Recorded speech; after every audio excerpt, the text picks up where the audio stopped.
Hello नमस्कार my dear students. आज हम बात करेंगे HVOCA के बारे में कि सब्जेक्ट को कैसे पहचानते हैं। अगर आप वही तरीका अपना रहे हैं जो ओल्ड मेथड की तरह की कर्ता सब्जेक्ट होता है तो वो हर जगह सब्जेक्ट कर्ता नहीं माना जाता। तो इसके लिए आपको अगर किसी भी तरह की जो हाई लेवल की एडवांस इंग्लिश सीखना चाहते हैं तो आपको यहाँ से कुछ ऐसी चीज़ें मिलेंगी जो शायद आप नहीं जानते हों अभी तक। तो चलिए हम वीडियो की शुरुआत करते हैं बिना किसी देरी किए हुए। हम आज एलिमेंट्स ऑफ क्लास, जैसा कि आप अपने स्क्रीन पर देख सकते हैं, इस चीज़ के बारे में पढ़ेंगे दोस्तों। तो चलिए बात करते हैं सबसे पहले आज के टॉपिक पर, और हमारा जो पहला टॉपिक होगा वो आज यही होगा जो आप हाईलाइट में देख रहे थे। माय डियर स्टूडेंट्स, हम सबसे पहले क्या करेंगे, सब्जेक्ट कैसे पहचानते हैं, इन चीज़ों के बारे में बातें करेंगे। देखिए दोस्तों, सब्जेक्ट को जानने के लिए आपको कई चीज़ें ज़रूरी हैं। अगर आप ऐसा सोचते हैं कि सब्जेक्ट कर्ता होता है तो देखिए ये लगभग 70 से लगभग 80% तो ये आपका रूल ठीक है कि कर्ता, जहाँ पर आप ऐसा मानते हैं कि कर्ता ही सब्जेक्ट होता है तो वो काम कर लेगा, लेकिन 100% ये सही नहीं होता और आपको वो चीज़ें सीखनी चाहिए जो 100% सही हों, एक्यूरेट हों।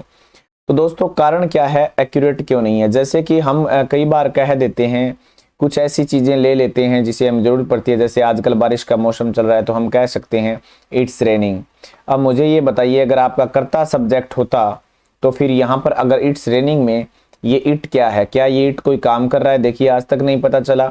ये तो एक डमी प्रोनाउन है जिसे हम लेते हैं।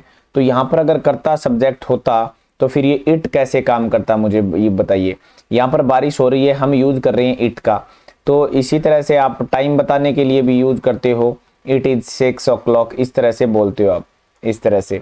तो मुझे ये बताइए कि अगर 6 बजे हुए हैं तो क्या ये इट 6 बजा रहा है? ये काम क्या इट कर रहा है? या ऐसा कुछ नहीं है दोस्तों। ये सब चीज़ें हम जो पढ़ते हैं वो लगभग सारे टूचे रूल हैं, यानी ये सब जब इस तरह की एक गंदगी ही पढ़ते हैं अगर देखा जाए तो हम रियलिटी जानने की कोशिश ही नहीं करते। We can not try it. तो दोस्तों 100% चीज़ें जो हों वो अगर बेहतर होगा सीखेंगे तो, कि 100% ऐसा कौन सी चीज़ है जिसे हम पता कर लें। तो दोस्तों सिंपल सी चीज़ें हम आपको बताऊंगा मैं आपको कि किस तरह से ये आपको करनी है। चीज़ें जो हम आपको यहाँ पर पढ़ने के लिए देंगे तो वो आपको पता चल जाएंगे किस तरह से आइडेंटिफाई करना है दोस्तों। तो चलिए हम शुरुआत करते हैं आज की इस टॉपिक की। सबसे पहले कि किस तरह से सब्जेक्ट को पहचानते हैं, how to identify a subject, how to identify. दोस्तों सब्जेक्ट को किस तरह से आइडेंटिफाई करेंगे ये हम इस वीडियो में जानने वाले हैं। तो आराम से धैर्य बनाकर रखें, आपको सीखने को मिलेगी बहुत सी नई जानकारियाँ। तो देखो दोस्तों, सबसे पहली चीज़ तो ये ध्यान रखनी है, वैसे बेसिक सी चीज़ें बता रहा हूँ, आपने अगर पढ़ी भी हैं तो कोई ज़रूरत नहीं है इन चीज़ों को पढ़ने की, मैं ये भी नहीं कह रहा, लेकिन जिनको नहीं पहचानना आता तो सबसे पहले आपको क्या करना होता है, सबसे पहले आपको देखिए ये ध्यान रखना होता है कि आपको वर्ब कौन सी होती है। देखिए एक सेंटेंस में टोटल कितनी वर्ब आ सकती हैं, अगर मैंने आपको पीछे भी बताया है, एक जो क्लाज होता है हमारा उसके अंदर लगभग आपको पीछे वीडियो देखनी पड़ेगी, एक क्लाज में 5 वर्ब ज़्यादा से ज़्यादा आ सकती हैं दोस्तों। एक क्लास में कितनी वर्ब आ सकती हैं? 5 ज़्यादा से ज़्यादा आ सकती हैं। याद रखें जीवन में पहली जो वर्ब होती है वो टेंस बताती है। क्या बताती है दोस्तों? टेंस बताती है। जो पहली वर्ब होगी पांचों में, वो चाहे हेल्पिंग हो, चाहे मेन वर्ब हो, चाहे वो कुछ भी हो, यानी वो टेंस बताएगी। और अगर वो टेंस बताएगी तो उस जो टेंस बताने वाली वर्ब है, याद रखें जब सब्जेक्ट क्या होता है, सब्जेक्ट हमेशा एग्रीमेंट किसके साथ करता है? आपको पता ही होगा, वर्ब के साथ एग्रीमेंट करता है। और कौन सी वर्ब के साथ एग्रीमेंट करता है? जो ये टेंस बताती है उसी वर्ब के साथ एग्रीमेंट करेगा, यानी टेंस बताने वाली जो वर्ब होती है उसके साथ एग्रीमेंट करता है। अब जब वो टेंस बताने वाली वर्ब के साथ एग्रीमेंट करेगा तो आप, जैसे कि मैं देखो यहाँ पर एक वाक्य लिख रहा हूँ, आई एम ए टीचर, ऐसे मैंने एक वाक्य लिखा, मैंने क्या लिखा है? आई एम ए टीचर, मैं एक अध्यापक हूँ। यहाँ आप देख सकते हैं, क्या देख सकते हैं? एम क्या बता रहा है? टेंस बता रहा है। यहाँ प्रेजेंट सिंपल टेंस हम देख सकते हैं बिल्कुल अच्छी तरह से। और जो टेंस बताने वाली वर्ब होती है वो पहली वर्ब होती है, मैंने आपको ये बताया अभी। देखिए टोटल एक क्लास के अंदर, ये टोटल पूरा का पूरा एक क्लास है, इस क्लास के अंदर इसे सेंटेंस भी को कह सकते हो आप सिंपल, लेकिन इसमें 5 ज़्यादा से ज़्यादा वर्ब आ सकती हैं, इस तरह से have been, has been, doing, इस तरह के करके। तो इन 5 वर्ब में पहली वर्ब हमेशा टेंस बताएगी। जैसे कि एक उदाहरण और लेते हैं, जैसे आई एम प्लेइंग, मैं खेल रहा हूं। क्या खेल रहा हूं? फुटबॉल खेल रहा हूं। ऐसा मैंने कोई वाक्य लिख दिया। तो दोस्तों जो पहली वर्ब होती है वो क्या बताती है? टेंस बताती है। तो देखिए क्या इसमें ये पहली वर्ब टेंस नहीं बता रही, बिल्कुल बता रही है। ये क्या रह गया हमारा पार्टिसिपल, प्रेजेंट पार्टिसिपल जो इसके कारण आया है।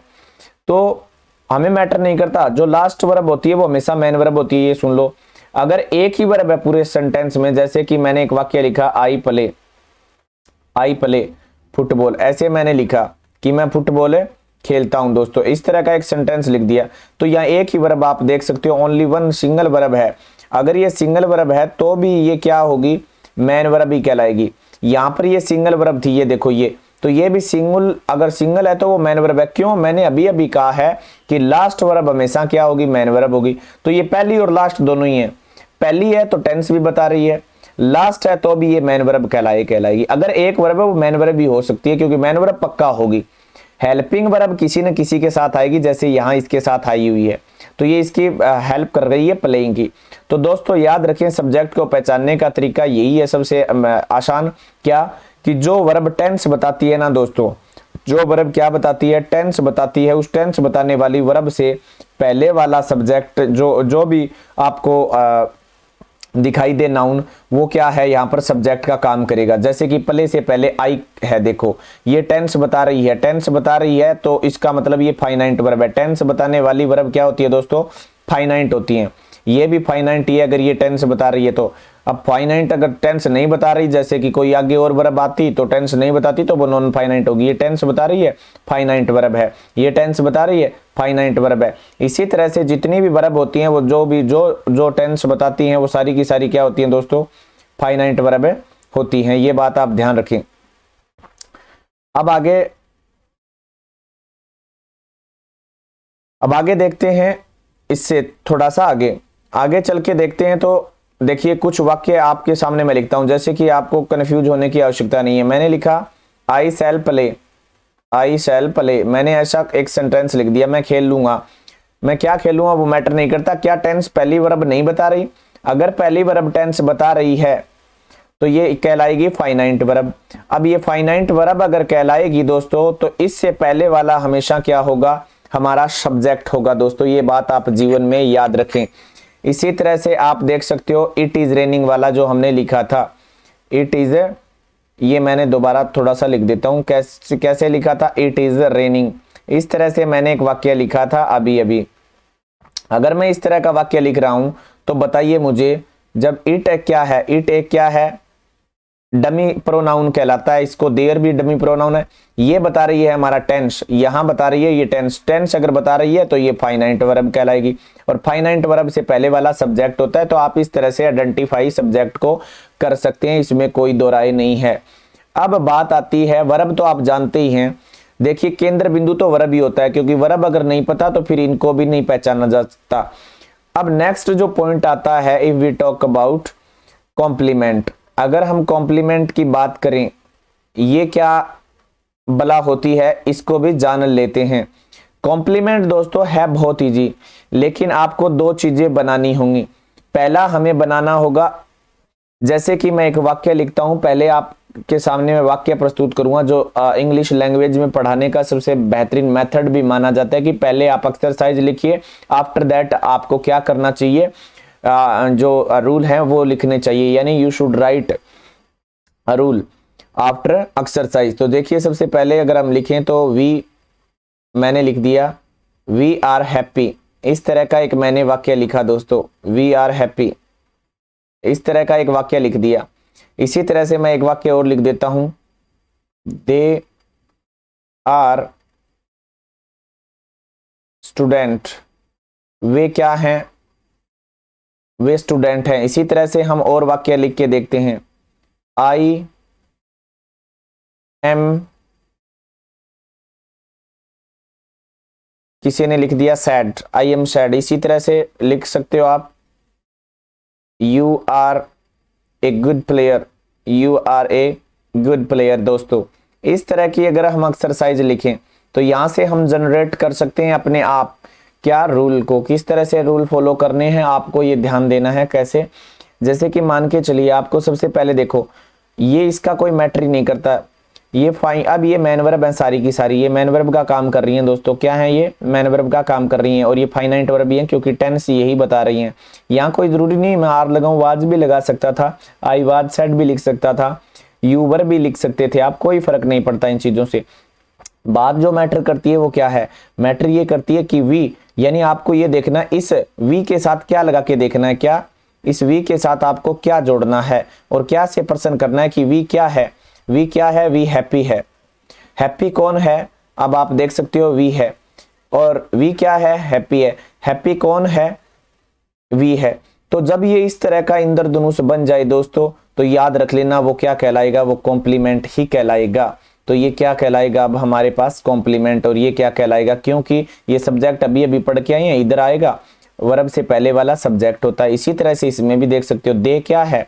दे क्या है दोस्तों? स्टूडेंट है। दे मतलब वे क्या हैं? वे स्टूडेंट है। स्टूडेंट कौन है? वे हैं। वे क्या हैं? स्टूडेंट है। स्टूडेंट कौन है? वे हैं। तो ये इंद्रधनुष हमारा बन गया। तो इसलिए ये वर्ब से पहले जो टेंस बताने वाली वर्ब से पहले है तो ये सब्जेक्ट कहलाया जाएगा। ठीक है, ये वर्ब हो गई हमारी। और अब क्या हो गया? ये स्टूडेंट। स्टूडेंट मतलब क्या हो गया? कॉम्प्लीमेंट। तो ये हमारा कॉम्प्लीमेंट होगा। ये मैटर नहीं करता कि हैप्पी है क्या है, आपको ये जब आपके पास क्या होना चाहिए? रेनबो बनना चाहिए। क्या बनना चाहिए? Should be make rainbow. ठीक है दोस्तों, should make a rainbow. Rainbow बनाना चाहिए आपको। रेनबो अगर नहीं बनेगा दोस्तों तो फिर आपका वो क्या कहलाएगा? ऑब्जेक्ट बन जाएगा।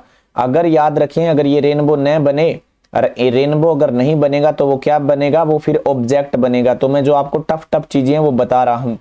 इसी तरह से इसको भी देख सकते हो। आई क्या है? आई सैड है। सैड कौन है? आई है। आई क्या है? सैड है। सैड कौन है? आई है। तो ये आई जो है वो क्या कहलाया? सब्जेक्ट हो गया क्योंकि ये वर्ब से पहले है, देख सकते हो आप। और सैड कॉम्प्लीमेंट हो गया, और वी आपकी एम हो गई SVC। तो ये आपका रेनबो बन रहा है, यानी एक रेनबो बनना चाहिए इस तरह से, यहाँ से क्या और यहाँ से कौन। तो ये रेनबो बनना चाहिए, और रेनबो बनेगा तभी आपका काम चलेगा दोस्तों। इसी तरह से यहाँ पर यू सब्जेक्ट हो गया क्योंकि इस वर्ब से पहले ये वर्ब हो गई। अब बताइए हैप्पी यू। यू क्या है? एक अच्छा प्लेयर है। यू क्या है? एक अच्छा प्लेयर है। और एक अच्छा प्लेयर कौन है? यू है दोस्तों। ये बन गया आपका एक दोबारा से रेनबो। ये क्या कहलाया जाएगा दोस्तों? कॉम्प्लीमेंट कहलाया जाएगा। तो इस तरह से आप कॉम्प्लीमेंट की पहचान कर सकते हो। क्योंकि कारण क्या होता है? एक व्यक्ति जो होता है ना, जो भी हो, जैसे कि मान लो मैंने एक व्यक्ति बना दिया, ये इसी के बारे में ही सारी जानकारी है। यानी ये व्यक्ति क्या है? एक प्लेयर भी है, और यही है जो यू है। यू कौन है? ये है। ये यू हो गया और ये एक प्लेयर भी हो गया। इसी तरह से कह सकता है ये यही बंदा कह रहा है इस वाक्य में कि मैं क्या हूँ? सैड हूँ। तो यही बंदा है जो क्या है? ये बंदा जो बेचारा क्या है? सैड हो गया, यानी उदास हो गया। ये कह रहा है आई एम सैड। इस वाक्य में देखिए यहाँ पे कह रहा है आपको ये कह रहा है मैं सैड हूँ। तो ये इस तरह के है। यहाँ पे कोई स्टूडेंट का नाम दे दिया। तो ये इस तरह से हम क्या कर सकते हैं दोस्तों? We can find out our complement. हम कॉम्प्लीमेंट को पहचान सकते हैं इजीली तरीके से।